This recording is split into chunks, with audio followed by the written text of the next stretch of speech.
Y pues aquí estamos, aunque somos poquitos, a ver si se nos juntan y después pues también tenemos las grabaciones, y algunos me avisaron que a lo mejor llegan un poco tarde hoy, pero adelante Miguel Ángel.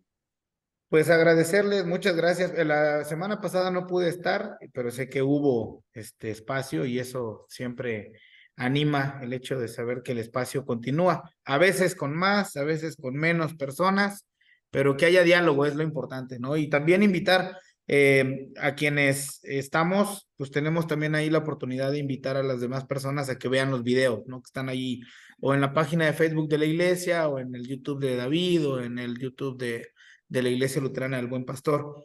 Eh, y pues nada, agradecido del espacio y recordar que es un espacio de diálogo en la medida de lo posible. Una de las grandes ventajas que tiene el Zoom es que, por ejemplo, con la hermana Marta hoy, que no puede hablar mucho o no puede hablar, pues está siempre esta opción del chat, ¿no? Entonces, si queremos comentar algo también y no queremos abrir el micrófono, lo podemos poner ahí en el chat y ahí lo podemos ver todos o alguien de nosotros lo comparte. Hoy va a estar el pastor Miguel, a quien ya tengo un ratote también de conocer, que nos conocimos, por cierto, en una caravana de migrantes en 2018, que va a ayudar a dar esta reacción. Y aprovecho entonces para recordar también que el espacio es para que quien quiera hacer la reacción o tener una reacción a lo que David nos presenta cada viernes, pues el espacio está abierto para eso. Así que bienvenidos y bienvenidas y ojalá que tengamos un buen diálogo y que poco a poco se vayan sumando más personas. Miguel, pues sí, empezamos. Tengo, como se había dicho, preparé algunas cosas para Adviento. Hoy es el segundo tema de Adviento. La próxima semana tenemos un tema más. Y el tema que elegí para hoy es la cruz y la masacre de los inocentes, ¿no? Es pues una historia que creo que todos conocemos, como el rey Herodes mandó matar a todos los niños menores de 2 años que había en Belén después del nacimiento de Jesús. Esto está en el capítulo 2 del Evangelio de Mateo. ¿Se acuerdan? Él nos dice que cuando Jesús nació, llegan unos magos de Oriente a Jerusalén, donde vivía Herodes, preguntando por el rey de los judíos, que acababa de nacer porque decían haber visto su estrella en el Oriente. Y cuando Herodes se entera de esto, consulta a sus sacerdotes y los escribas para saber en qué lugar, según las profecías, tenía que nacer el Mesías, y le dijeron que en Belén, la ciudad donde nació David, el rey David. Entonces Herodes llama a los magos, les da información, pero les dice, y cuando lo encuentren, les aviso que me avisen para que yo también vaya a adorarlo, ¿no? Bueno, medio mañoso Herodes, ¿no? Pero después que los magos encuentran a Jesús, le ofrecen sus regalos, pero un ángel les dice que no regresen por Jerusalén, que vayan por otro camino, para que no se diera cuenta Herodes. Y cuando Herodes se da cuenta de lo que había pasado, pues está muy enojado y manda matar a todos los niños menores de 2 años que había en Belén, ¿no? Pero pues aquí en Mateo tenemos muchos sueños, ¿no? Entonces llega el ángel en otro sueño para José y le dice que huya a Egipto con el niño, con María su madre, y así salvan sus vidas, ¿no? Y después, según el relato, cuando muere Herodes, Jesús y su familia regresan en lugar de regresar a Belén, porque era peligroso, se van a vivir a Nazaret y ahí se convierte en lo que conocemos Jesús de Nazaret, ¿no? Bueno, nosotros no tenemos otras fuentes de información de esta historia de Mateo, pero sí tenemos muchas, o sea, en las otras fuentes antiguas que tenemos, pero sí tenemos muchas fuentes que nos hablan del rey Herodes. Era conocido como Herodes el Grande. Sabemos que nació en el año 72 antes de Cristo. Tenía muy buenas relaciones con los romanos, que en el año 63, esto es antes de Cristo, obviamente por eso los números como que van bajando, cuando conquistaron los romanos la región, Herodes tenía apenas, bueno, menos de 10 años, pero luego algunos años más tarde, en el año 37 antes de Cristo, con el apoyo del general romano Marco Antonio, Herodes es nombrado rey de Judea, rey de los judíos por el Senado romano, ¿no? Y durante su reinado, Herodes fue muy fiel a Roma, muy leal, sirviendo bien sus intereses. Llevó a cabo muchas obras en honor al César y los romanos. Muchos judíos no lo querían, decían que ni siquiera era un judío porque no era como de sangre pura, pero Herodes ganó el apoyo de gran parte del pueblo cuando engrandeció el templo y lo convirtió en uno de los edificios más impresionantes del mundo de la antigüedad, ¿no? Pero al mismo tiempo, pues sabemos por otras fuentes que Herodes era conocido como un rey muy cruel, muy despótico, ¿no? En parte porque era muy odiado y en parte porque era muy paranoico. Tenía su policía secreto por todas partes, tenía una guardia personal, nada más para protegerlo, de 2,000 soldados, ¿no? Posteriormente mandó matar a su primera esposa, bueno, creo que fue su segunda esposa, Mariana o Mariamna, y otros miembros de su familia, incluyendo a 2 de sus hijos, porque creía que estaban conspirando contra él. Eso apenas fue unos 3 años antes de la muerte de Herodes. Entonces, aunque no podemos corroborar de otras fuentes antiguas esta historia que narra Mateo sobre los intentos de Herodes por matar a Jesús, y también la matanza de los niños en Belén, esta historia concuerda muy bien con lo que conocemos de Herodes, ¿no? Con su crueldad y todo eso, ¿no? Y pues obviamente tenía miedo de que le quitaran el trono, aunque ya estaba avanzado de edad, y no tenía, pues no tuvo ninguna reserva en mandar matar a quienes pudieran representar una amenaza para él, como vimos hasta a sus propios hijos. También sabemos que Herodes murió en el año 4 antes de Cristo, ¿no? Y eso significa que Jesús, si Jesús nació antes del año 4, pues tenía que haber nacido como en el año 6 antes de Cristo, que es un poco raro, ¿no? Que Cristo nació en el año 6 antes de Cristo, pero es que no habían sacado bien las cuentas en la antigüedad.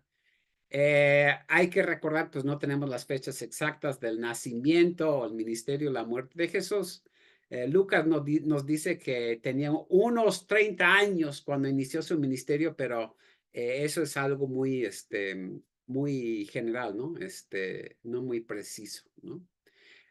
También se les dice los inocentes, la matanza de los inocentes, porque como eran niños chiquitos, menos de 2 años, pues eran inocentes, o sea, no habían cometido ninguna maldad.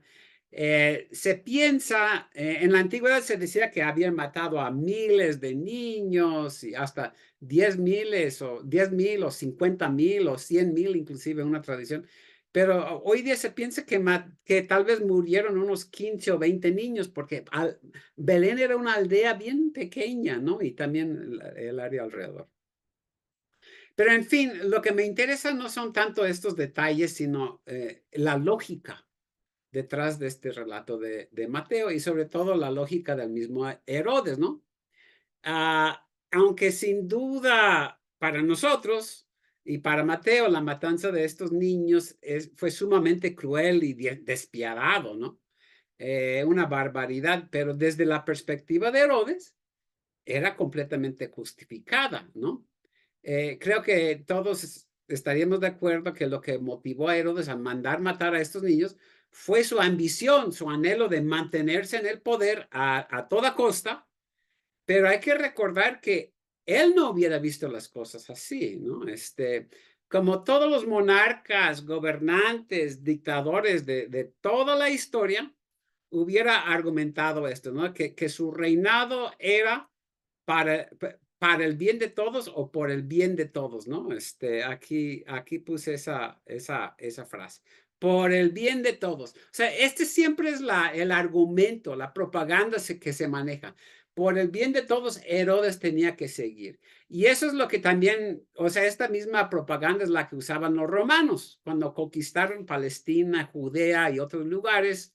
El lema que manejaban era Pax et Securitas, paz y seguridad, paz y bienestar. Y según los romanos, en lugar de perjudicar a los pueblos que conquistaban, pues les estaban ayudando, les estaban llevando la civilización, muchos otros beneficios, un buen gobierno, un orden político, económico y social estable. Y por eso inclusive los pueblos conquistados debían agradecerles a los romanos por haberlos conquistado, ¿no? Y luego, si los romanos ponían a un rey como Herodes sobre las poblaciones conquistadas, también le hacían, como dice esta frase, por el bien de todos, ¿no? Supuestamente no para perjudicar a esas poblaciones ni hacerles mal, sino para llenar su vida de cosas malas, ¿no? Y nada más podríamos ver pues todas las obras tan impresionantes y majestuosas que comisionó Herodes, aparte del templo de Jerusalén. Aquí tengo fotos. Hizo un puerto. Bueno, este es cómo quedó Jerusalén. Este es el templo, ¿no? Fue una estructura impresionante. De hecho, lo que es el templo apenas es el templo en sí es como algo así chiquito. Creo que es esto. Ajá. Es como parte chiquita y todo esto es lo que amplió en Jerusalén. También hizo un puerto marítimo que se llamaba Cesarea en honor al César, ¿no? Y hasta la fecha los arqueólogos están admirados de cómo realizó esta obra, las técnicas que utilizó. Inclusive, bueno, hizo muchas otras obras, era muy conocido por todo esto Herodes.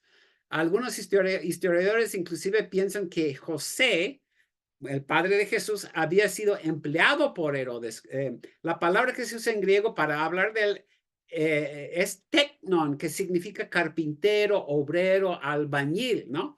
Y casi Herodes era el que ocupaba a todos estos obreros, ¿no? Solamente en la obra del templo empleó a más de 10,000 obreros o albañiles o carpinteros, como se llamen, ¿no?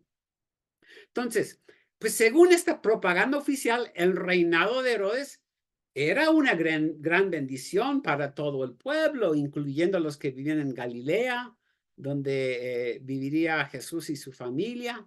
Y por eso, según esta ideología, si hubiera una revuelta o una revolución o alguien llegara a desplazar a Herodes como rey para ocupar el trono en su lugar, no solo sufriría Herodes, sino supuestamente todo el pueblo judío con él, ¿no? En lugar de la paz y el bienestar que había establecido Herodes con los romanos, habría caos, desempleo, desorden y muchos otros males por toda la región, ¿no? Entonces, según la ideología oficial, volvemos a esta frase, ¿no? Por el bien de todos, era muy importante que Herodes continuara en el poder, costara lo que costara, ¿no? Y por eso no solo era necesario matar a todos estos niños pequeños de Belén para eliminar al que había nacido como el futuro rey de los judíos, que era el título oficial de Herodes, sino que también esa matanza era algo que según Herodes iba a beneficiar a todo el pueblo, ¿no? Al acabar con cualquier posible rival para su trono, no habría nadie que pudiera interrumpir su reinado a favor de la paz, el bienestar, la justicia y la prosperidad para todos y todas, ¿no? Y en ese caso, siguiendo esta lógica, la matanza de esos niños no fue un acto de crueldad, sino más bien un acto de bondad, ¿no? Le estaba haciendo un favor a todo el pueblo al asegurar que él siguiera en el poder, que nadie lo desplazara, y después de él a uno de sus hijos, porque su reinado y el de sus hijos, pues traería esta paz, bienestar, justicia y prosperidad para todos. Bueno, las cosas en 2000 años pues no han cambiado, ¿no? Esta es la misma lógica que siempre se utiliza para justificar las guerras, las conquistas, las dictaduras, los monopolios, los absolutismos. Como vimos hace como mes y medio, se usó esta lógica cuando los españoles conquistaron a los pueblos indígenas, ¿no? De México y de América Latina y el Caribe. que era para el bien de estos pueblos que los conquistaban. He estado viendo un poco la historia de la esclavitud de los africanos, ¿no? En los Estados Unidos. Y se usaba esa lógica también para decir que, no, pues aunque los llevamos a estos africanos a los Estados Unidos y otras partes de América como esclavos, es por su bien, ¿no? Porque van a estar mucho mejor, tendrán trabajo, comida, techo, otros beneficios, aparte de que van a ser civilizados. Y aunque nos dé, bueno, no sé si risa o coraje, pero ese es el argumento que usaban, en serio, que era mejor para ellos estar como esclavos que estar en las regiones de donde eran, ¿no? Y todos los dictadores y los que buscan permanecer en el poder utilizan esta misma lógica hoy, ¿no? Nuevamente, deben permanecer en el poder por el bien de todos, porque si ponen a alguien más en su lugar, las consecuencias van a ser desastrosas, ¿no? Vemos lo mismo dentro de las iglesias y otras instituciones y organizaciones, ¿no? Que el pastor o la pastora o los líderes, los jefes, tienen que seguir a la cabeza por el bien de todos, porque ellos son los que tienen más experiencia, saben hacer bien las cosas y si se les reemplaza con alguien más, pues eso va a llevar a un desastre, va a perjudicar a todos, ¿no? Bueno, ahora esto nos lleva al tema de la cruz, ¿no? Porque esa es la misma lógica que llevó a las autoridades judías y a Poncio Pilato a crucificar a Jesús. Según estas autoridades y la ideología oficial, Jesús era un peligro para el orden, ¿no? Estaba ganando a muchos seguidores y seguidoras. Entonces era una amenaza. Y de hecho, si vemos el Evangelio de Juan, esta idea aparece de forma explícita, ¿no? Se presenta al sumo sacerdote cuando escucha que Jesús había resucitado a Lázaro, se entera por los fariseos de lo que había pasado y convoca una reunión del concilio judío, y esto está en Juan 11. Según Juan, todos los que están reunidos dicen, ¿qué haremos? Porque este hombre hace muchas señales. Si lo dejamos así, todos creerán en él y vendrán los romanos y destruirán nuestro lugar santo y nuestra nación. Y luego continúa Juan, dice, entonces Caifás, uno de ellos, sumo sacerdote de aquel año, les dijo, ustedes no saben nada, ni se dan cuenta de que conviene que un hombre muera por el pueblo y no que toda la nación perezca. O sea, en otras palabras, por el bien del pueblo, por el bien de todos, este hombre tiene que morir. Ahora, ¿por qué? ¿Cuál es la lógica? Pues porque si muchos judíos creían en Jesús, ya empezarían a seguirle a él en lugar de seguir a las autoridades judías y romanas, y eso sería peligroso. Podrían levantarse en armas o inclusive si fueran pacíficos, pues aún así sus seguidores y seguidoras ya no se someterían en todo a las autoridades, no serían leales y fieles y obedientes a esas autoridades, empezarían a pensar y a actuar por sí mismos bajo la influencia de este Jesús, y en lugar de ser fieles súbditos de Roma y someterse a la autoridad del sumo sacerdote y los otros judíos, líderes judíos, pues podrían representar un problema, ¿no? Entonces, de esta forma las autoridades empezarían como a perder el control sobre el pueblo, ¿no? Y según esta lógica de Caifás, entonces, si hay más gente que llega a creer en Jesús, se podría generar el desorden, el caos, vendrían los romanos molestos, ¿no? Porque tendrían que restablecer control sobre la población. Y también Caifás está preocupado por sí mismo, ¿no? Porque dice, o sea, si vienen los romanos van a decirle, oye, pues tú tenías el encargo de mantener el orden aquí y mira, has dejado que surge el caos, ¿no?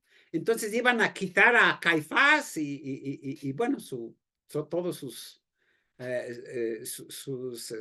bueno, las otras autoridades con él, ¿no? Entonces, según Caifás, pues eso no sería bueno para el pueblo. Entonces, noten que realmente a lo que le interesa a Caifás es su propio lugar, ¿no? Pero ¿cuál es la lógica que usa? Pues nuevamente el famoso por el bien de todos, este hombre tiene que morir, ¿no? Igual como había pensado Herodes unos 30 años más, ¿no? Jesús es una amenaza para el orden, la paz y el bienestar. Y no solo hay que matarlo, sino que hay que, como vimos al principio de estos diálogos, crucificarlo, ¿no? Acabar con él de una forma muy violenta para que todo el pueblo judío vea que si tú te atreves a rebelarte contra Roma y las autoridades puestas por los romanos, esto es lo que te va a pasar. Vas a terminar en una cruz, ¿no? Entonces, por el bien de todos, Jesús tiene que ser crucificado. Bueno, podríamos decir, pues tenían razón, ¿no? Igual que Herodes cuando mandó matar a los niños de Belén, por el bien de todos, ¿no? O si no, ¿por qué no? ¿No? O sea, ¿qué hacemos frente a esta lógica, ¿no? Que se usa en todas partes para justificar todas las maldades, la violencia, los abusos, las masacres, las guerras, las injusticias, en nombre del bien común, ¿no?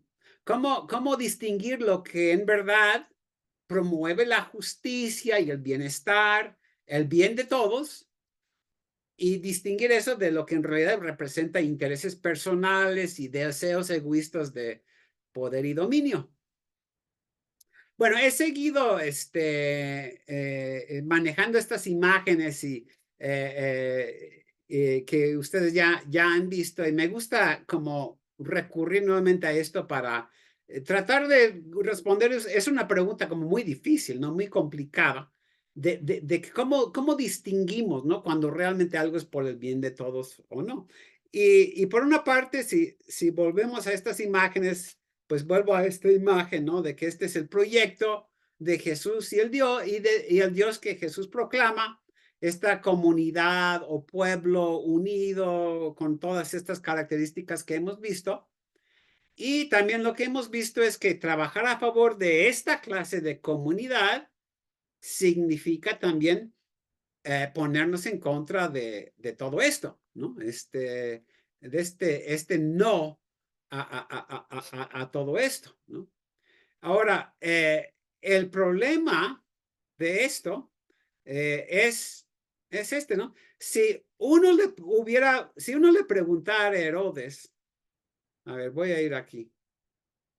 Si uno le pregunta a Herodes, o cualquier dictador, o no sé, cualquier gobernante, va a decir, pues este es mi proyecto. Yo estoy a favor del amor, la compasión, la justicia, el compromiso con la verdad, la generosidad. O sea, cualquier político, cualquier gobernante, sea bueno o sea malo, va a decir, no, pues aquí está mi proyecto, ¿no? Igual como cualquier político, gobernante, etcétera, nuevamente sea bueno o malo, va a decir, y yo estoy en contra de todas estas cosas aquí. Lo mismo hubiera dicho Herodes, lo mismo hubiera dicho en los romanos. O sea, de que todos están a favor de esto y todos están en contra de esto, ¿no? Entonces, ¿cómo distinguir entre los que realmente están comprometidos con esto, ¿no? En verdad, y quienes no, quienes realmente están siguiendo intereses personales, ¿no? Bueno, podríamos pasar horas hablando de esto, pero para terminar, yo dije, bueno, voy a hacer como una lista de cosas que podríamos hacer. No podemos penetrar en fondo, pero se me ocurrieron como 12 puntos, ¿no? De cómo distinguimos lo que realmente es por el bien de todos, de lo que no es por el bien de todos, pero se quiere hacer pasar como algo que es por el bien de todos, ¿no? Entonces, estos son los puntos que saqué. Analizamos los hechos y no simplemente las palabras y el discurso. Por sus frutos los conocerán, dice Jesús. O sea, por los frutos de Herodes podríamos decir, pues tú dices que este es tu proyecto, pero lo que vemos en ti es otra cosa, ¿no? Eso hubieran dicho no sé, las mamás de Belén y muchos otros, ¿no? De la región. Entonces, analizamos los hechos, no simplemente escuchamos las palabras, el discurso, ¿no? 2, nos esforzamos por escuchar todas las voces, sobre todo las voces silenciadas, marginadas y excluidas, en lugar de solo escuchar las voces que están en el poder o los que dominan los discursos. O sea, esto nos ayuda a ver si escuchamos a todos, entonces podemos decir si esto es por el bien de todos, ¿no? Porque todos nos van a decir si esto es por su bien o no es por su bien, ¿no? Pero sobre todo son las voces silenciadas, marginadas y excluidas que luego no se oyen y son otras voces que están en el poder o que dominan los discursos que sí se oyen, ¿no? 3, promovemos la libertad de expresión en la que todos son libres para compartir sus ideas siempre y cuando están comprometidos con los valores y principios que asociamos con Jesús y su Dios. O sea, que cada quien pueda hablar libremente, ¿no? Y expresar, pues esto es para mi bien o esto no, esto me hace mal, etcétera. O también analizar, pues, cómo otros están siendo afectados por las decisiones tomadas, ¿no? Otro, nos comprometemos entre todos a buscar y decir la verdad y a rechazar y denunciar la mentira. Y llamamos a los demás a hacer lo mismo con nosotros. O sea, esto de por el bien de todos, siempre ese es el discurso, pero los que manejan ese discurso, como manejan sus propias verdades y rechazan o sea, que ellos estén diciendo mentiras, pero todos nosotros tenemos que comprometernos, ¿no? Vamos a buscar en verdad, bueno, si, valga la redundancia, buscar en verdad la verdad, ¿no? Y rechazar y denunciar la mentira, pero también llamamos a los demás a hacerlo junto con nosotros, ¿no? Otro punto, nos cuestionamos unos a otros con amor y respeto, juzgando entre todos lo que está bien, lo que es por el bien de todos, y lo que no está bien y lo que promueve el bienestar y lo que lo obstruye. Todos somos jueces, ¿no? En el buen sentido de la palabra, y todos nos sometemos a los juicios de los demás. Entonces, así definimos lo que en verdad es por el bien de todos, ¿no? Cuestionándonos, ver si es verdad, ¿no? Lo que se dice. 6, en lugar de imponer por la fuerza la violencia, buscamos convencer y llegar a consensos a través del diálogo y la discusión, ¿no? Bueno, creo que esto es obvio, pero cuando vemos a Herodes, los romanos, los dictadores y mucha gente hoy, pues todo es fuerza y violencia por el bien de todos, ¿no? En lugar de decir, no, hay que buscar consensos, diálogo y todo esto. 7, somos transparentes y congruentes en nuestras palabras y acciones en lugar de ocultar, ¿no? Una de las características de estos líderes como Herodes es que no son transparentes, no son congruentes, ¿no? Y pedimos la misma transparencia y congruencia en los demás. O sea, exigimos transparencia y congruencia, pero nosotros también tenemos que ser transparentes y congruentes, ¿no? Y eso va a permitir que se vea si realmente es para el bien de todos, ¿no? 8, tratamos de identificar los intereses que están en juego en todo momento para estar conscientes de ellos y definir cuáles son sanos y cuáles no lo son. O sea, hay intereses buenos y hay intereses malos, ¿no? Entonces, en este caso, Herodes, pues sus intereses pues eran personales, ¿no? O sea, aunque manejaba que por el bien de todos, pues realmente manejaba otros intereses, ¿no? Entonces, tratamos de identificar cuáles son los intereses que en realidad están en juego. Seguimos con uno más. Tomamos decisiones en conjunto después de analizar la realidad, escuchar todas las voces y considerar los diferentes puntos de vista, ¿sí?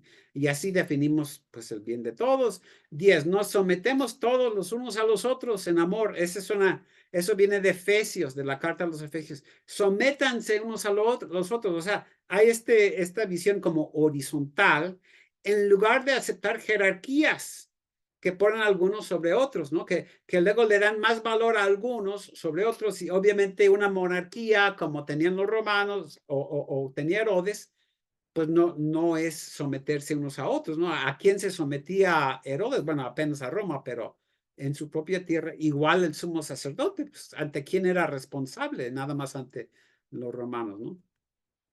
11, aceptamos ser responsables por lo que hacemos y decimos, pero también nos hacemos responsables por el bienestar de los demás. Esta última frase para mí es muy importante. Yo me tengo que sentir responsable también por el bienestar de los demás, no solamente por mí, ¿no? Muchas veces decimos, no, no, pues cada quien es responsable de sus propios actos y hay cierta verdad en eso, pero tengo que decir, no, yo tengo una responsabilidad también para mi prójimo y para los demás. Y el último es, externamos abiertamente nuestro compromiso con todas estas cosas y pedimos a los demás el mismo compromiso, al mismo tiempo que dejamos que otros nos ayuden a ver si en verdad estamos actuando en conformidad con ese compromiso. Esto es algo, más adelante espero verlo, ¿no?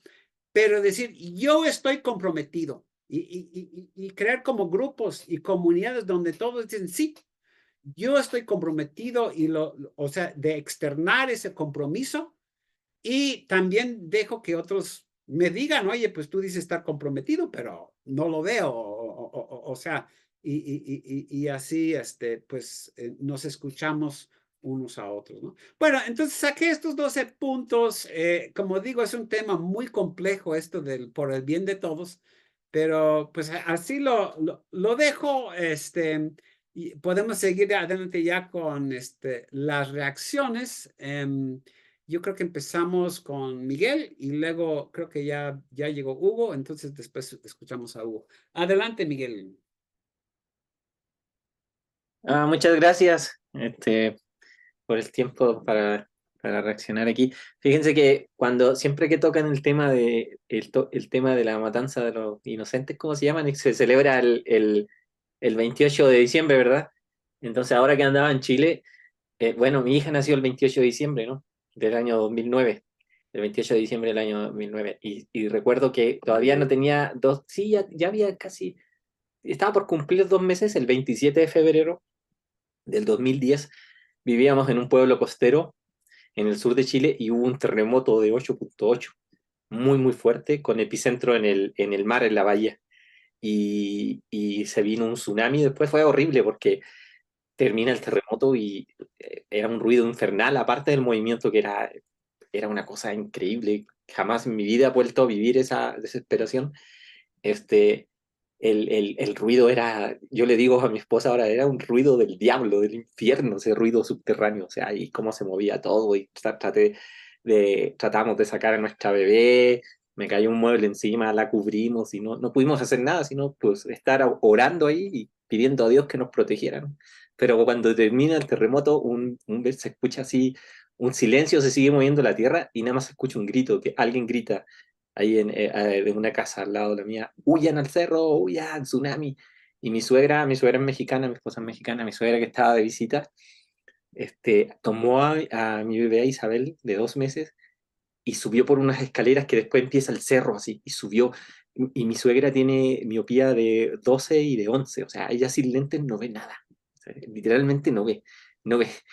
Y no sé cómo lo hizo, no sé cómo no se cayó con la bebé y cayó rodando por las escaleras, de esas escaleras de cemento que hacen para subir a los cerros porque hay casas así, pero luego el cerro yo no sé cómo logró llegar arriba. Nada más le damos gracias a Dios porque agarró a nuestra hija, pero ella en su desesperación, yo estaba buscando pasaportes y cosas, y eso no para salir porque se vino el tsunami y arrasó con gran parte de la ciudad, ¿no? Una ola de 14 metros y arrasó con todo, destruyó gran parte de nuestra ciudad. Pero bueno, digo, a mí se viene esta idea a la cabeza porque es rescatar a los niños, salir, huir y todo eso, y siempre que se habla de los inocentes se me vienen esas ideas a la cabeza y le quería comentar eso, porque también el texto creo que nos habla hoy en día de tantos pues, niños pequeños, cosas que suceden, ¿no? Hoy día con la población migrante, en este texto de alguna manera se entrelaza también con la Sagrada Familia, ¿no? Que son la familia, yo le llamo refugiados en busca de asilo, ¿no? Porque tienen que huir como familia con Jesús por esta situación que va a ocurrir, que como decía el profesor, por el bien de todos, ¿no? Pero ellos tienen que huir, ¿no? Y salir de su tierra, porque hay un poder que está diciendo, por el bien de todos vamos a hacer esto, estoy haciendo esto por nuestra sociedad, y tienen que salir de su tierra, la familia de Jesús José y María son una familia de refugiados que buscan asilo. Y no es igual lo que sucede de todo el éxodo de personas que tienen que salir de sus países en Centroamérica.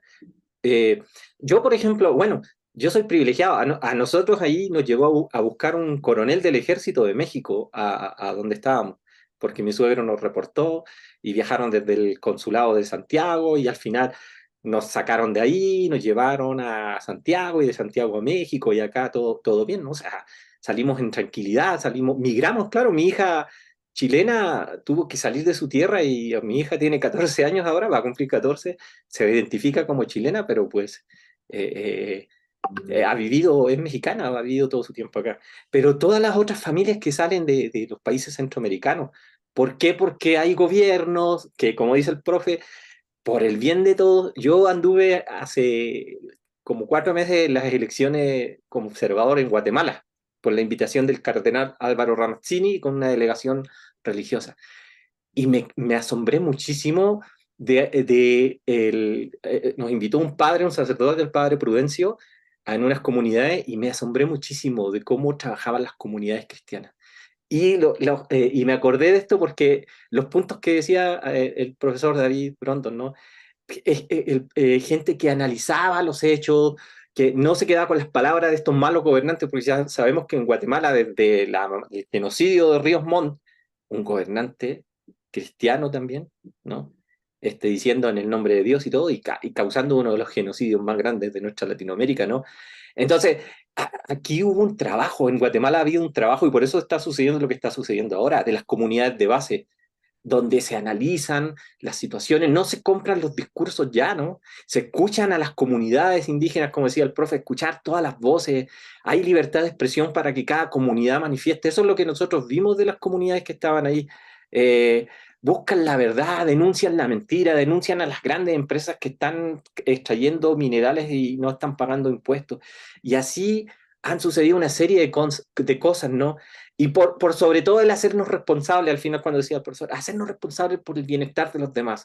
Muchos hombres religiosos, muchas personas de comunidades no se están atrincherando y diciendo, estamos buscando lo nuestro nada más. No, están conscientes de que las situaciones en los países en Centroamérica están empujando a la gente que tenga que abandonar sus tierras, pero están haciendo cosas ahí para poder hacer frente a esto.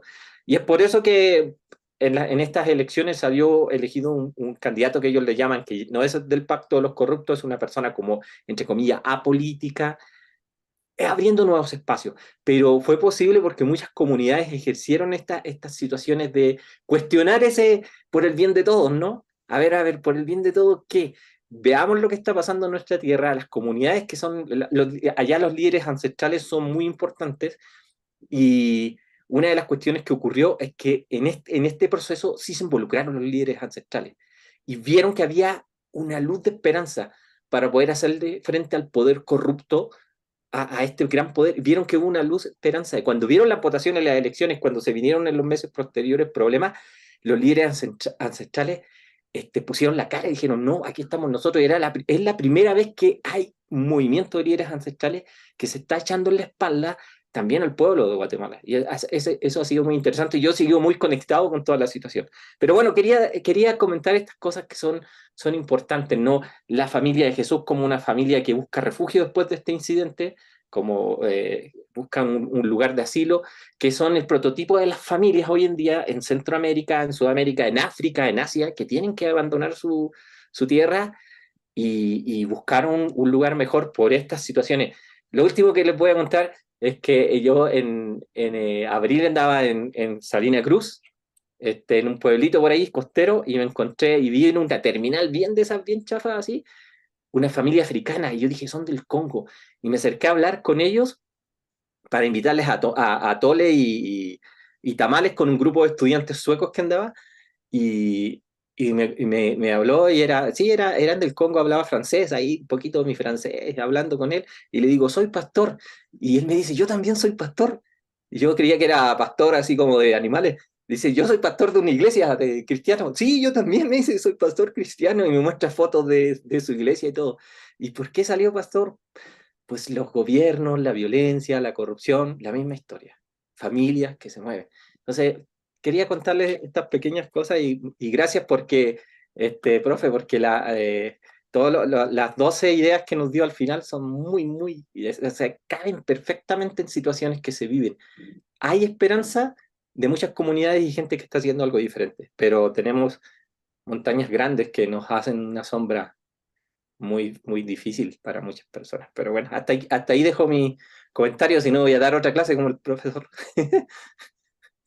Está bien, Miguel, no, muchas gracias, muy interesante o sea, la forma en que aterrizas esto y nos damos cuenta, ¿no? Estas realidades se siguen viviendo. Entonces, esa historia no ha terminado, ¿no? No terminó en Belén, ¿no? Y no hablamos de la voz que fue oída en Rama de las mujeres llorando, que también recuerda un poco aquí la leyenda de la Llorona, ¿no? La que también lloraba por sus hijos y ahorita que estabas hablando del tsunami, ¿no? A veces lo que se escucha, como tú dices, ¿no? El silencio, la muerte y todo esto, no sé, espeluznante, ¿no? Estas cosas o estar escuchando ese llanto, ¿no? Entonces, bueno, gracias, Miguel. Es muy interesante. Ahorita comentamos más. Y Hugo también va a compartir algunas cosas. Adelante, Hugo. Bueno, de Herodes el Grande, y después de toda la dinastía herodiana, se sabe que pues una nota o un reconocimiento que se tenía de esta clase gobernante era la corrupción, el abuso, el exceso de poder. Pero como bien lo hace notar David, lo que los sostenía en el lugar de privilegio, en el gobierno, en el reinado, tal cual, era la conveniencia, ¿no? Por el bien de todos, ¿no? Y entonces eh, el, el poder romano los sostenía ahí por el bien del imperio. Pero la gente, en este caso, el mismo pueblo judío, avalaba a, sobre todo, quienes dirigían al pueblo, ¿no? En este caso, desde el templo, sobre todo, estos dirigentes del pueblo avalaban a Herodes lo mismo, por el bien de todos, ¿no? Era la conveniencia mutua, eh, eh, pero la verdad es que siempre hubo inconformidad, ¿no? O sea, había siempre eh, grupos inconformes que justamente dan lugar a un evangelio como el de Mateo, ¿no? Por la secuencia histórica, por lo que se derivó de estos grupos inconformes y que pues hacia el año 70 justo en- eh, eh, eh, es el motivo que da lugar a la escritura del Evangelio, ¿no? Hacia el año 70 viene esta rebelión de esos grupos inconformes que se extendió a lo largo de Judea, la tierra que hoy conocemos así como Palestina e Israel, ¿no? Si ponemos los dos nombres. Eh, y finalmente esto lleva a la eh, aniquilación de la rebelión de parte de Tito. ¿Sí? Eh, a partir de ahí, nosotros en el mismo Evangelio sabemos de fariseos, de escribas, de saduceos, y no nos enteramos tanto, por ejemplo, de los esenios, a pesar de la influencia prácticamente segura que la secta esenia tuvo sobre el origen del cristianismo. Este, eh, pero con la aniquilación de de la rebelión también se trajo a la aniquilación prácticamente de las sectas, ¿no? De los grupos que dividían a los judíos. Después del año 70 prácticamente no sabemos ya nada, sobre todo de saduceos o de esenios. Los fariseos se quedan y pensando en el cristianismo, en esa etapa de la historia, todavía como una secta judía, el cristianismo también queda. ¿Por qué quedan en especial esos dos grupos? Porque no dependen de Jerusalén, no dependen de Palestina, o de Canaán también, sino que ya su labor va más allá. Los fariseos administrando las sinagogas de la diáspora, ¿no? En donde quiera que había grupos judíos, pues quienes administraban las sinagogas eran los fariseos. Y el cristianismo en ese momento está justo en los inicios de la predicación hacia los gentiles, ¿no? De hecho, cada vez más exitosa, cada vez más creciente, y entonces el cristianismo tampoco depende de el cristianismo propiamente surgido en Jerusalén, ¿sí? Y entonces, eh, ahí vienen una serie de reproches mutuos entre fariseos y cristianos, y justamente la respuesta cristiana la encontramos en el Evangelio de Mateo, a todos a estos reproches, ¿no? Porque se echaban la culpa respecto de la devastación que había acontecido, ¿no? De la mortandad, ¿no? Tan solo pensamos en Masada, otra obra de Herodes, ¿no? La fortaleza de Masada, en medio del desierto, muy cerca del Mar Muerto, sobre una meseta, una mesa de un cerro, digamos, mocho, y donde se edificó una fortaleza enorme, portentosa, ¿no? O sea, uno se puede hallar ahí y sorprenderse de lo majestuoso que eso pudo haberse visto en su tiempo. Una obra de Herodes, que era un lugar en el que Herodes iba de descanso, ¿no? Pero habían pasado años desde la muerte de Herodes y ahí murieron 960 personas, que fue era el vestigio, lo último de la rebelión judía en contra de los romanos, y que antes que permitir que los romanos los llegaran a matar, que esclavizaran a sus hijos, o a los que quedaran vivos, que violaran a sus mujeres, antes que permitir eso decidieron suicidarse, ¿no? Y fue un suicidio colectivo, 960 personas murieron, pero ahí está también esa parte majestuosa, ¿no? De ese poder de Herodes. Pero si 900 personas murieron solo en ese evento, ¿cuántas más murieron en toda esa devastación? Y entonces los fariseos le echaban la culpa a los cristianos, atribuían a a los cristianos una responsabilidad, y lo mismo los cristianos. Y aquí la respuesta. Pero aparte hay una creatividad enorme en Mateo, ¿no? Porque el Evangelio, la estructura, va teniendo un transcurso semejante al de la historia bíblica desde la creación, ¿no? Cuando se habla de la genealogía de los cielos y de la tierra, ¿no? Así es como dice el versículo 4 de Génesis 2, ¿no? Elej Hatoledot. Estas son las generaciones, esta es la genealogía de los cielos y de la tierra cuando fueron creados. Y entonces el Evangelio de Mateo inicia con una genealogía, la de Jesús, ¿sí?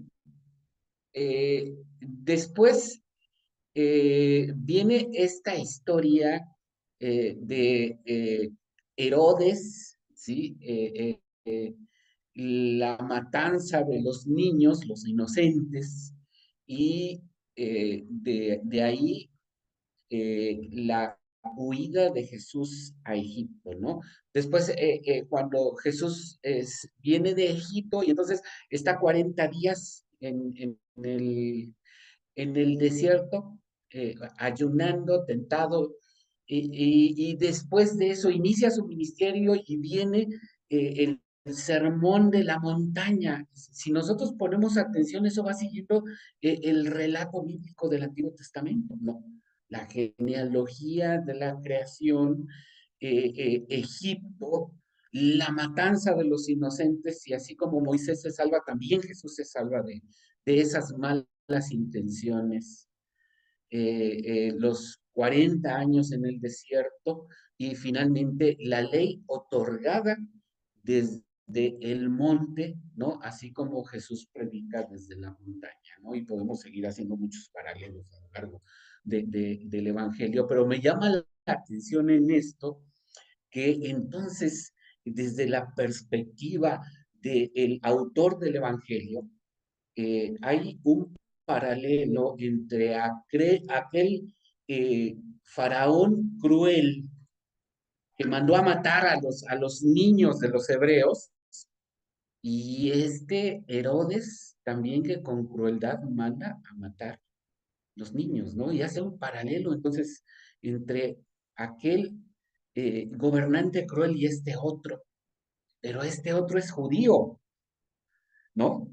Y aquí inicia una recriminación hacia los fariseos, hacia el judaísmo mismo. Ustedes mataron al Mesías,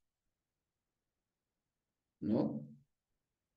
Y para lograr mantener esa visión conservadora que aún hoy prevalece, ¿no? No hay que tocar nada, que todo se quede como está, aunque abusemos y matemos a quien sea necesario matar, y si hay que matar a personas inocentes, las matamos. Si hay que matar niños, pues hay que matarlos. Y de por medio en el Evangelio está ese reproche, ¿sí? Ustedes mataron al Mesías.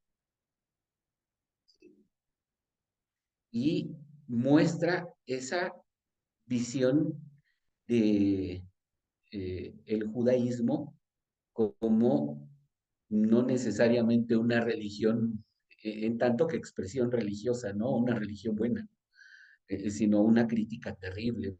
Por eso los reproches de Jesús no sean en el mismo evangelio, ¿no? No sean ustedes como los fariseos, ¿no? Cuando habla de la oración, por ejemplo, ¿no? Del ayuno, o más adelante cuando les dice directo a los fariseos, sepulcros blanqueados, bien profetizó sobre ustedes Isaías, este pueblo de labios me honra, mas su corazón está lejos de mí, enseñando como mandamientos ordenanzas de hombres, ¿no? Eh, Entonces, hay una crítica terrible, ¿no? Hacia ese judaísmo que es visto como una religión que solo se limita a la práctica y que carece de misericordia, carece de solidaridad, carece completamente de amor. Eh, es muy fuerte el Evangelio. Yo creo que el Evangelio de Mateo en ese sentido me parece muy, muy fuerte por ese mensaje potente de ese judaísmo, eh, pues, que carece de sensibilidad, ¿no? Eh, Pensamos ahora, ¿no? Y hoy yo asemejo a ese judaísmo recalcitrante, el de los fariseos, el de aquellos saduceos que no se tocaban el corazón para cobrar lo que fuera a aquellos fieles que iban al templo y que querían comprar un borreguito, una palomita, lo que fuera sus ceremonias, para sus sacrificios, y les cobraban, les vendían las cosas carísimas, ¿no? Y ahí en el mismo evangelio, pues está Jesús corriendo a los mercaderes, ¿no? Eh, hoy pienso ante la devastación en Palestina, son cerca de en torno a 18,000 personas que han muerto en la franja de Gaza, y de esas personas, aproximadamente 8,000 son menores de edad, niños, que han muerto, inocentes, y que todavía uno alcanza a escuchar discursos que defienden como el derecho del Estado israelí de actuar con tanta violencia, y apelan incluso a interpretaciones bíblicas, asumiendo o tratando de respaldar tal derecho, ¿no? Y yo creo que, de acuerdo al mensaje de este evangelio, eh, ese derecho no existe si no hay misericordia. Y lo mismo dice Jesús, ¿no? Que aprendan lo que el mismo profeta decía, ¿no? Misericordia quiero y no sacrificio. eh, la muerte de inocentes desde Palestina hasta como nos lo comparte también Miguel, ¿no? En nuestra América Latina, en Centroamérica, en nuestro propio país, ¿no? La muerte de inocentes sigue siendo lo más vigente, y sin embargo corre por cuenta de quienes efectivamente pretenden dar frutos, ¿no? Conforme al primer punto de tu cierre, David, ¿no? Por sus frutos los conoceréis. Y creo que es nuestra tarea dar fruto, ¿no? Fruto de amor, fruto de misericordia. Y en el mismo contraste del Evangelio, allá en el capítulo 21, Jesús maldice a una higuera, ¿sí? La higuera eh, que era estéril, que no daba fruto, y que la analogía a veces nos desconcierta, ¿no? Pues que el pobre arbolito que le hizo, ¿no? Pues en realidad el asunto era ese pueblo, esa religiosidad que era estéril, que no daba fruto, y de la cual hoy nosotros tendríamos que diferenciarnos, ¿no? De una práctica religiosa estéril, sin solidaridad, ¿no? Ante el mundo en el cual la muerte de inocentes sigue bien. Muchas gracias, David. Gracias a todas y todos. No, gracias a ti, Hugo. Muy interesante lo que comentas. Yo creo que nos vamos a quedar aquí en lugar de dividirnos en grupos, pues bueno, a lo mejor podríamos ser dos grupos, pero creo que es interesante el diálogo. Yo nada más quiero comentar algo y luego escuchar a los demás. Para mí es muy importante, o sea, la pregunta que surge frente a una situación como esta de Herodes es, ¿qué haces cuando hay este poder tan aplastante, ¿no? Uno piensa, por ejemplo, en la otra gente que supo de esta matanza. ¿Qué hacen? ¿Se quedan callados? Vamos, o sea, sin duda correría esta noticia de la matanza que hizo Herodes, aunque a lo mejor él dijo, yo no fui, o bueno, no, quién sabe, ¿no? Pero pero ¿qué hacen los demás? O sea, ¿se levantan en armas contra Herodes o lo critican? Pero si lo criticas, te va a ir peor.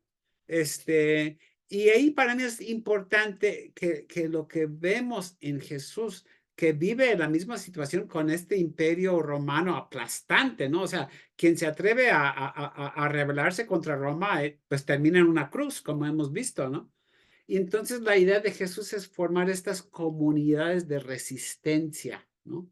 Y ahí, bueno, podremos volver a los dibujos que he estado manejando, pero para mí eso es lo que busca formar Jesús.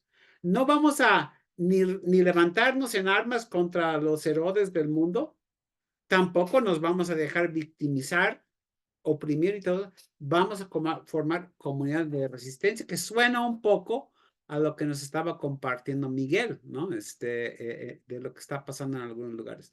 Entonces, ¿por qué no seguimos aquí en lugar de dividirnos en grupos y escuchamos, no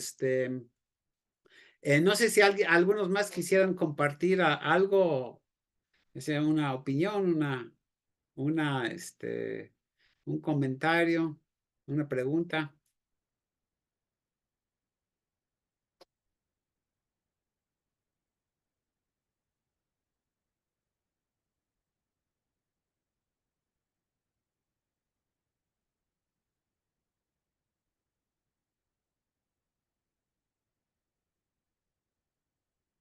¿Nadie se anima? Bueno, maestro, es acerca de la matanza de los inocentes, pero vista de una forma literaria, que yo escuché no era algo literal o fue algo así como agregado, ¿no? Pero bueno, desde nuestro punto de vista de fe, pues hemos pensado que sí ocurrió, pero ¿qué tanto podríamos nosotros resaltar sobre si fue históricamente real o simplemente es un agregado?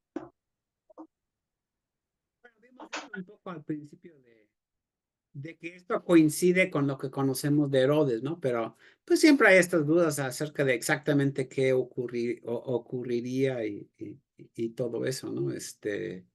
Pero yo creo que a veces como al ver una historia así, tampoco es necesariamente como definir si ocurrió tal cual, sino también, sino sobre todo como ver, bueno, qué es lo que nos quiere comunicar Mateo con este relato. Bueno, si nadie tiene algo, mientras piensen, yo lanzo otra cosa, ¿no? Cuando estaba pensando en este relato, también pienso en estos soldados que matan a los niños. También hasta cierto punto son víctimas, ¿no? Porque generalmente, y así es en muchos lugares, ¿no? Los soldados o son obligados a servir, son como reclutados por la fuerza, ¿no? A servir. Bueno, yo tengo la experiencia de mi abuelito, ¿no? Que fue soldado en la Primera Guerra Mundial y en contra de su voluntad, ¿no? Me acuerdo, bueno, ahorita levantó la mano Miguel, ahorita lo escuchamos, pero me acuerdo que cuando en algún momento decían en El Salvador, en la época que Miguel Ángel y su familia vinieron para acá, ¿no? De que si eres joven, ya como de 12, 13, 14 años, o te agarra el ejército o te agarran los rebeldes, ¿no? Pero uno de los dos, o sea, obligan a la gente a servir, ¿no? Como soldado. Tengo una alumna que es del norte del país que estaba diciendo que eso sigue ocurriendo, que llegan los carteles a las casas y se llevan a los jóvenes, ni modo. Y yo escuché historias así como de horror, ¿no? De cómo los obligan a hacer actos violentos, ¿no? Entonces, pensando también en estos soldados que tuvieron que ejecutar la orden de Herodes de matar a esos niños, ¿cómo eso también les afectaría, ¿no? ¿Qué se dirían ustedes que los manden a matar, a masacrar a bebés, ¿no? Y cómo eso también te deshumaniza, ¿no? Entonces, pues son otros aspectos, ¿no? De toda esta violencia que vemos en aquel tiempo que se sigue viviendo hoy. Bueno, adelante, Miguel. Gracias, David. No había levantado la mano porque por alguna razón no encontraba dónde estaba lo de levantar la mano, entonces perdí ahí un momentito en lo que estabas comentando. Bueno, algunas cosas que me llaman mucho la atención. Esto que dijiste al último es cierto y tiene mucho que ver con lo que pasó con muchas familias también en El Salvador. En el caso nuestro específicamente, nosotros estuvimos allá prácticamente todo lo que duró lo más álgido de la guerra, ¿no? Yo nací en el 78, prácticamente nazco en el año en que empieza el conflicto armado más fuerte en El Salvador. Sin embargo, la salida de nosotros de El Salvador no respondió tanto a la persecución a las personas adultas de la familia. Ya teníamos, tú recordarás, David, y no sé si los demás saben, pero hay un pastor luterano asesinado allá en el 84. O sea, después de eso todavía nosotros estuvimos hasta el 89, diciembre del 89, ¿no? ¿Por qué? Porque de alguna manera muchas de las familias, mi familia específicamente, muy comprometida con la iglesia, con las comunidades pobres, con todo eso, pero hubo un momento, y eso es lo que me recordó ahorita que estabas hablando, en que justamente por el año 89 había sido tanta la pérdida de vidas en El Salvador que empezaron a reclutar a niños de 11 años, ¿no? Y llegaban a las escuelas a extraerlos de las escuelas y a ponerlos a luchar en el ejército. Entonces, mi mamá vio ya no solo un riesgo para ella y para mi papá, sino para nosotros, ¿no? Como niños indefensos. Mi hermano tenía justamente 11, yo tenía 10. Y esa fue la razón que motivó la salida, esta persecución ya hacia niños, esta situación. Eso me lo recordó mucho porque muchas de las migraciones del finales de los 80 en El Salvador responde justamente al riesgo que corrían ya no solo la gente adulta, sino pequeños y pequeñas, ¿no? Esta película, para mí, más o menos bien lograda, de Voces Inocentes, recoge un poco ese sentido, ¿no? Pero por otro lado, también recuerda esa historia, me recuerda esta parte de cómo todo es por el bien de la patria, por ejemplo, o por el bien de la iglesia, lo que tú decías, ¿no? Y algo que Maquiavelo plantea en el libro, por ejemplo, es esto de crea un monstruo enorme para que el pueblo se deje pisotear. Estoy parafraseando, en aras de que necesita eso para librarse de este gran monstruo. Eso es lo que Herodes o lo que prácticamente narra, ¿no? La muerte de los niños pequeños, ¿no? Hay un monstruo ahí y no sabemos cuál de todos esos niños es un monstruo, pero pone en riesgo nuestra patria. Y entonces hay una cuestión ahí donde nos quieren incluir a todos, ¿no? Yo por eso tengo dame un segundito, permito.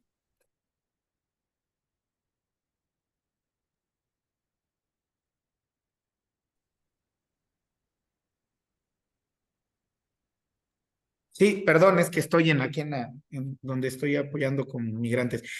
Pero justamente eso, esta parte por eso yo cuestiono mucho, por ejemplo, las cuestiones de la independencia de Latinoamérica, ¿no? Donde le hacen creer al pueblo, hay que luchar contra este tirano porque nos está haciendo mal a todos, ¿no?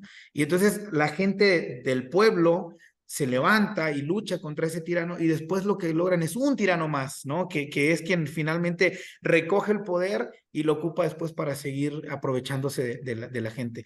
Creo que un poco el sentido de lo que tú decías es eso, ¿no? Cómo nosotros cuestionamos también algunas cosas que vienen de los liderazgos cuando nos dicen es por el bien de todos, pero realmente nosotros podemos cuestionar si es por el bien de todos o por el bien de algunos o por el bien de alguno nada más, ¿no? Y creo que eso pasa en muchos ámbitos, pasa en las empresas, pasa en los trabajos, pasa en las iglesias, pasa en las sociedades, ¿no? Nos generan una idea de necesitamos sufrir esto, y eso pasa mucho en el cristianismo, para poder ganar esto otro, ¿no? Entonces necesita sufrir porque incluso como papás, llegamos a tener esta misma característica, ¿no? Lo hago por tu bien, ¿no? Aunque te duela y aunque te esté lastimando, lo hago por tu bien. Entonces creo que es algo que deberíamos de cuestionar, no solo en las grandes esferas políticas y eclesiales, sino en la vida cotidiana. ¿Qué cosas realmente son para nuestro bien y qué cosas son solo para mi bien o para el bien de una sola persona, ¿no? Entonces, esos sí y esos no vuelven a ser tan válidos como el hecho de preguntarnos, ¿realmente lo que estoy haciendo es porque nos beneficia a todos o es una manera de mostrar el amor de Dios para todos y todas o solamente para algunos privilegiados? ¿Están usando mi fe, mi cristianismo, mi voluntad para dañar a otras personas o está siendo usada realmente para beneficio de todos y todas? Creo que son cuestiones que quedan como muy para seguir reflexionando, ¿no? Gracias, Miguel. Yo Muy interesante. quería Adelante, mencionar igual Miguel. que, sí, yo quería mencionar, bueno, lo que mencionó el profesor David, ¿no? De las personas que a veces se ven involucradas en tener que cometer estos actos. Bueno, a veces ejercer la objeción de conciencia no es tan fácil en diferentes contextos, ¿no?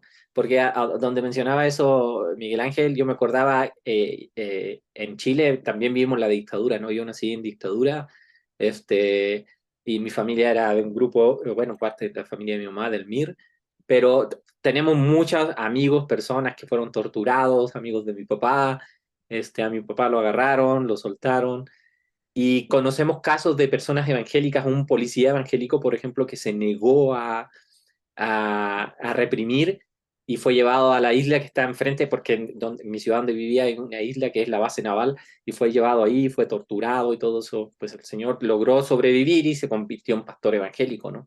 Pero con todo lo que implica una objeción de conciencia en una situación tan crítica como esa, hubieron personas que la hicieron como él, sobrevivieron, y hubieron militares que no sobrevivieron, fueron fusilados. Se negaron a tomar las armas en contra del pueblo. Entonces sí, es complejo. Y fíjense que yo tuve la bendición de conocer a un mexicano que peleó en la Segunda Guerra Mundial, del Escuadrón 201, don Gilberto de la Rosa, porque él era padre de Silvia de la Rosa, yo le llamo mis papás mexicanos, que son unos pastores que me invitaron a México. Bueno, don Gilberto era presbiteriano también, y él siempre, yo le pregunté una vez, o sea, qué él pensaba cuando fue a la guerra con el escuadrón, ¿no? De acá de México. Y pues él en su mente tenía el enemigo, ¿no? Tenemos que combatir un enemigo y eso, no tenemos que apoyar porque los japoneses y eso, bueno, si bien es cierto, obviamente estaban los malos también, o sea, pero ¿quiénes son los malos? ¿No? Porque a veces nos pintan esto por el bien de todos, ¿no? Pero él dice que cuando realmente agarró conciencia de que era absurdo todo, fue cuando dice que habían derribado un avión japonés, ¿no? Y que había caído cerca y que habían capturado al piloto, que estaba vivo. Entonces dice que fue corriendo él, fueron todos así, y cuando lo vio dice que sintió algo, porque él fue a la guerra siendo cristiano también. Cuando lo vio, dice que vio a un joven de 19 años con mucho miedo. Y ahí dice, esto es absurdo, dice. Esto es absurdo, dice. Él tiene tanto miedo como yo, dice, y nos estamos matando, dice. Entonces sí es complejo. Hay una buena película que se llama Hasta el último hombre, que cuenta la historia verídica de un soldado cristiano que pide la objeción de conciencia y él dice, voy a ir, pero a la guerra y lo único que voy a hacer, no voy a disparar, no puedo cargar un arma, porque era un enfermero, solo voy a ir a sanar a las personas. Incluso lo hace con soldados enemigos. Es bien bonita la película. Es cruda esa película por lo de la guerra.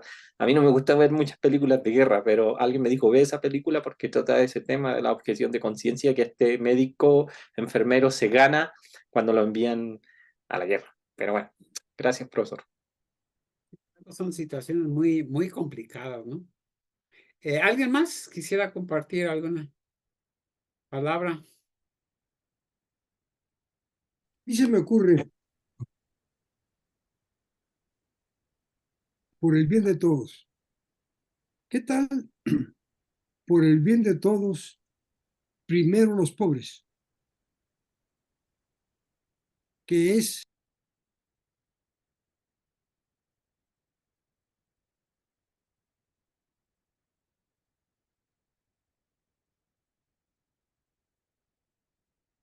Se nos fue el micrófono. O sea, por el bien de todos, primero los pobres, ¿no? Que también, o sea, no hay que negar que en muchos momentos cosas son, bueno, honestamente por el bien de todos se pretende, ¿no?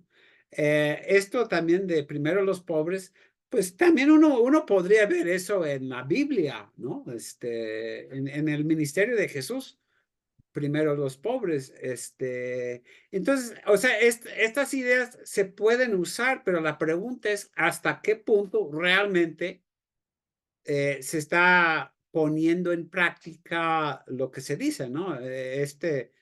Por el bien de todos. Yo creo que hay muchas cosas que, bueno, todos los gobiernos hacen por el bien de todos y en verdad son para el bien de todos, ¿no? Pero también, por eso es tan difícil como distinguir, ¿no? Y por eso traté de desarrollar algunos criterios que nos ayudan a ver, ¿no? Adelante, Mateo y Anet. Sí, estuve en estudio bíblico esta semana y estaba hablando acerca de cuando Mateo se unió a los discípulos de Jesús y comenté que los cobradores de impuestos nadie los quería, estaban odiados porque trabajaban para el beneficio de Roma y que los romanos estaban oprimiendo mucho a los judíos. Y luego, no sé por qué, me entró en la cabeza, ¿y qué tal el comportamiento de los israelíes a los palestinos? Y se me ocurrió que pues a gente que sufrieron bajo ser oprimidos por los romanos y 2000 años después están haciendo algo parecido a los palestinos.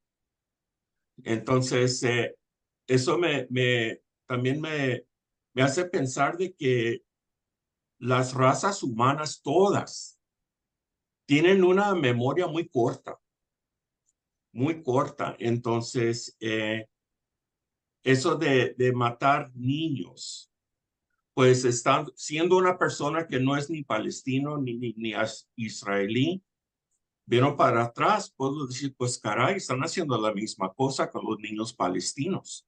Veo las imágenes en los noticieros de las personas cargando sacos que contienen los cuerpitos de bebés que murieron en los bombardeos. Entonces, no sé la verdad. Es que ciertas cosas me llaman la atención y me hacen pensar en cosas así que la humanidad tiene una memoria muy corta. Entonces, no sé si esto contribuye nada a la discusión, pero es lo que se me ocurrió en la cabeza. Sí, pasamos digamos, de una historia como que leemos en la Biblia a la actualidad donde realmente están muriendo niños. Bueno, ahí, y digo, bueno, hay muchos otros lugares en conflicto, hay niños muriendo en todas partes, ¿no? Este, entonces, también, o sea, estas historias se siguen repitiendo. ¿Alguien más? Mira, yo les quiero compartir ahorita, por ejemplo, que dicen, ¿no? Sobre los migrantes.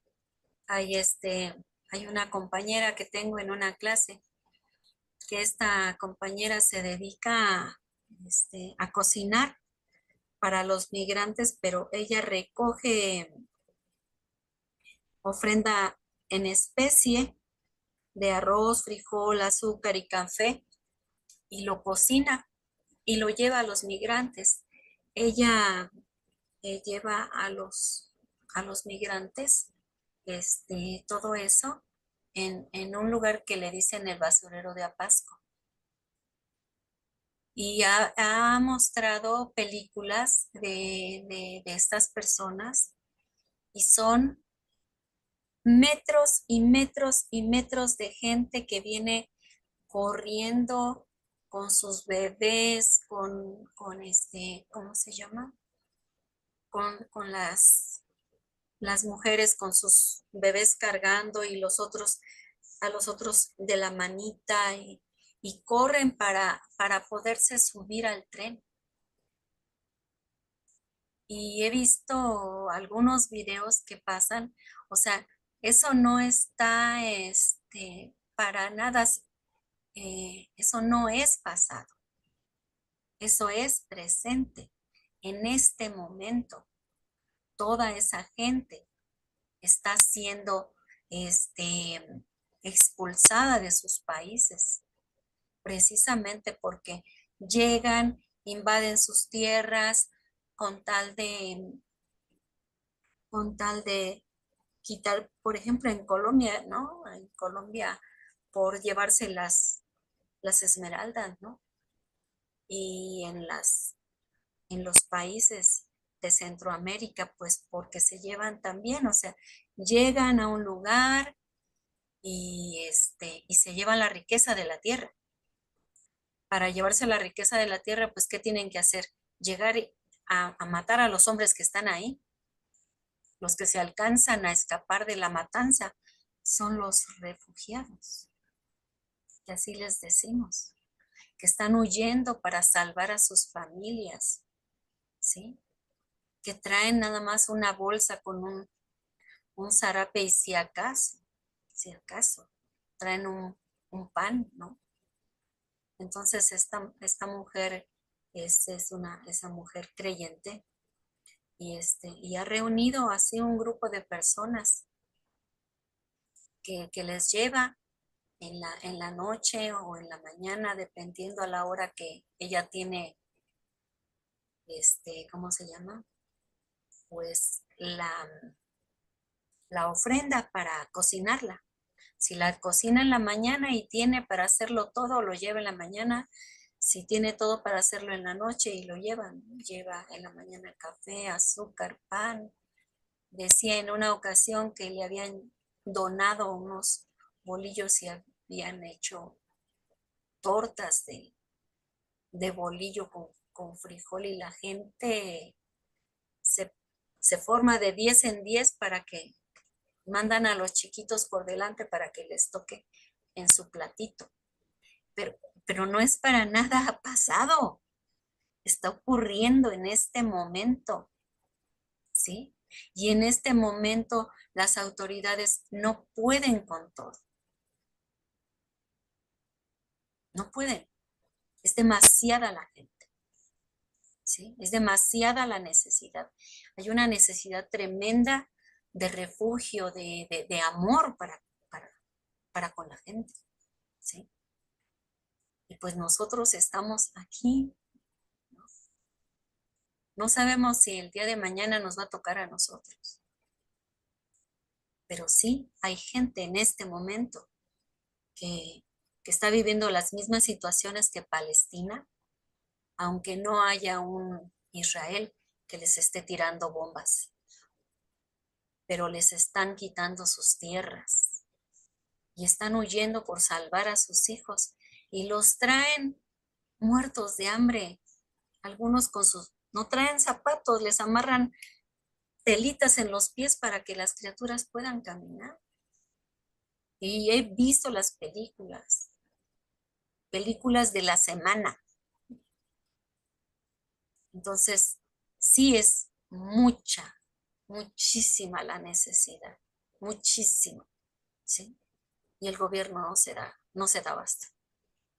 Y luego nosotros que algunas personas los repudian, que porque si les vienen a quitar el trabajo, que porque si... No, ellos no vienen a quitar nada. Ellos están salvando a sus familias de que los maten porque ya les quitaron sus tierras, de que asesinen a sus hijos. Eso es lo que quieren, ¿no? Tener un espacio, un lugar seguro para sus hijos. Entonces, sí podemos estar hablando de Palestina, podemos estar hablando de África y lo que pasa, pero aquí está pasando. No tenemos que ir muy lejos. Simplemente dar una vueltecita a Pasco y ver cómo están los cientos de migrantes. Sí. Gracias, Judith.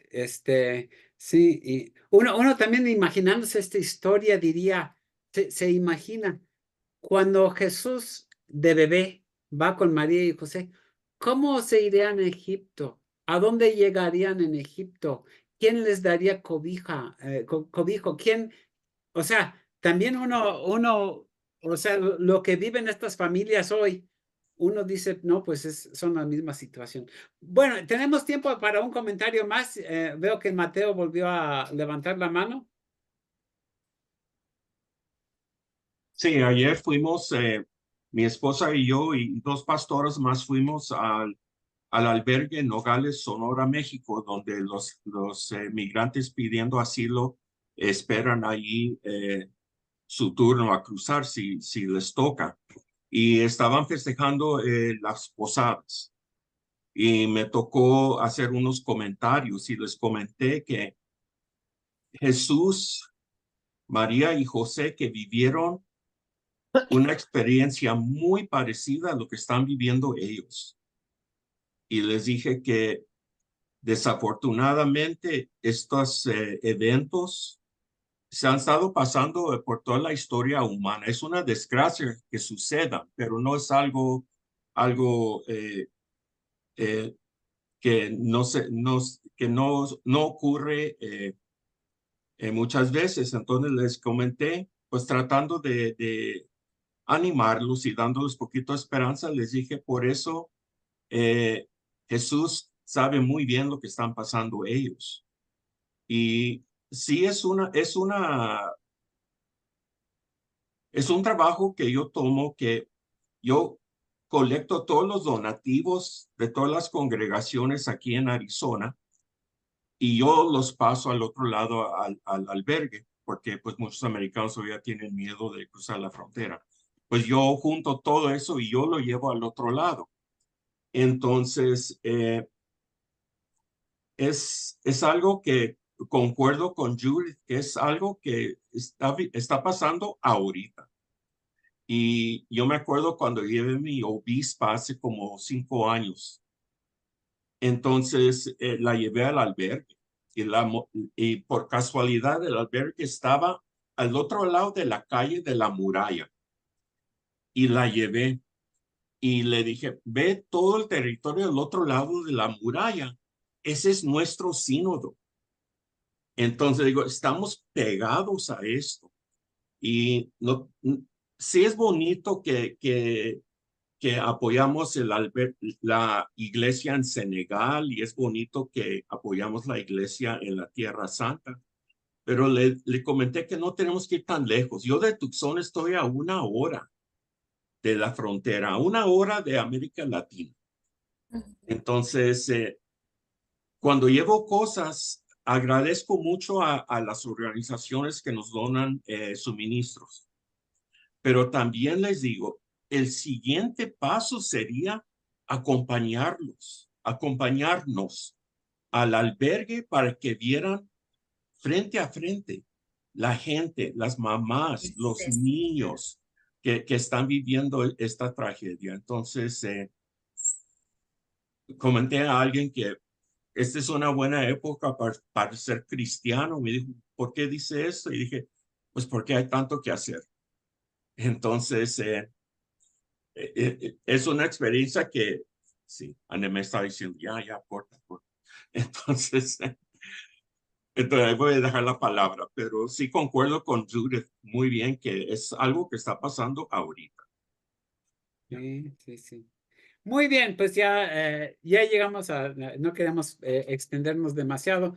Muchas gracias. Les recuerdo, la próxima semana vamos a ver la cruz y el pesebre para terminar la época de Adviento. Después espero seguir otra vez en enero. Vamos a tomar un viernes sin los diálogos, pero estaremos enviando la información antes de continuar. Entonces yo termino. No sé si Miguel... ¿tienes algo que decir, Miguel Ángel? Agradecerles. Bueno, quizá nada más comentar que curiosamente Mateo y Olver que ha estado aquí en la mayoría de sesiones, pero que está de viaje y no pudo estar, Mateo y Olver se encontraron allá en Arizona, si no me equivoco, y fue muy chistoso porque Olver me dijo, conocí a un pastor y a su esposa y me dijeron que iban para México en no sé qué fecha y que buen pastor y no sé qué. Y yo le dije, ¿cómo se llama? Y me dijo, Mateo. Y le mandé una foto, una captura de esta pantalla justamente. Y le dije, ¿son ellos? Y me dijo, sí. Entonces, bueno, ya se encontraron en el camino por ahí 2 de los integrantes de este espacio y eso me parece muy bonito. Agradecerles, recordarles también que pueden invitar a más personas. Digo, diciembre siempre es muy lleno de cosas y mucha gente está con cierres de años. Pero invitar a más gente a estos diálogos, invitarles también a que hagan reacciones y que nos sigamos viendo. Nos veremos entonces el próximo 22, si no me equivoco. Nos deseamos feliz Navidad ahí y nos encontramos ya después hasta el 2024. Muchas gracias a todos, a todas, y recuerden que el recurso queda en el Facebook, en el YouTube de David y de la Iglesia de Buen Pastor para que puedan compartirlo también. Gracias, Miguel.